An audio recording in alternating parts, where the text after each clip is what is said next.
বাংলাদেশের নির্বাচন নিয়ে ভারতের মন্তব্যকে অযাচিত বলে আখ্যা দিয়ে পররাষ্ট্র মন্ত্রণালয়ের মুখপাত্র মোহাম্মদ রফিকুল আলম বলেছেন, দিল্লির মন্তব্য বাংলাদেশের অভ্যন্তরীণ বিষয় হস্তক্ষেপ। এছাড়া তিনি আরও জানান, শেখ হাসিনাকে ফেরত চেয়ে ঢাকা যে কূটনৈতিক পত্র দিয়েছিল, প্রায় ৩ মাস কেটে গেলেও দিল্লি এখনও তার জবাব দেয়নি।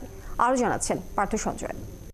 গেল ৭ মার্চ ভারতের পররাষ্ট্র মন্ত্রণালয়ের মুখপাত্র রণধীর জয়সওয়ালের ব্রিফিংয়ে বাংলাদেশের আইন শৃঙ্খলা পরিস্থিতি নিয়ে দিল্লির উদ্বেগ, সংখ্যালঘু নির্যাতন নিয়ে তদন্তের আশাবাদ এবং নির্বাচনের প্রসঙ্গ নিয়ে মন্তব্যের বিপরীতে ঢাকার প্রতিক্রিয়া কি, সেই প্রশ্ন ছিল বাংলাদেশের পররাষ্ট্র মন্ত্রণালয়ের মুখপাত্রের কাছে।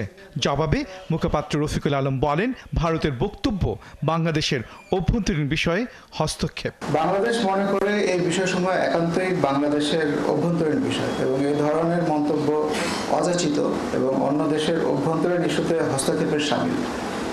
এই ধরনের মন্তব্য বিভ্রান্তিকর এবং বাস্তবতার ভুল প্রতিফলন।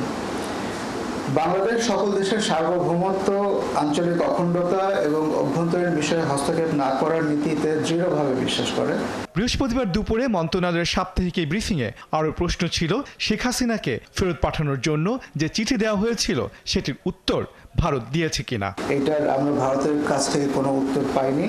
পরবর্তী কার্যক্রম কি হবে এই বিষয়ে মাননীয় প্রধান উপদেষ্টা একটা দিক নির্দেশনা দিয়েছেন পাবলিকলি। তবে মুখপাত্র জানান, গঙ্গার পানি বন্টন ঠিকঠাক হচ্ছে, সীমান্তে হত্যা বন্ধেও কাজ চলছে। পানি ভাগাভাগি ঠিকঠাক মতো হচ্ছে।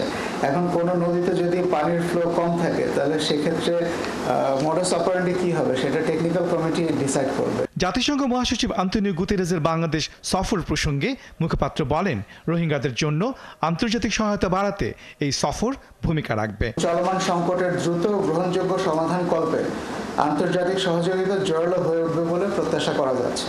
গুতেরেজ শুক্রবার কক্সবাজারে রোহিঙ্গা শরণার্থী শিবির সফর করবেন। পার্থ সঞ্জয়, ৭১, ঢাকা।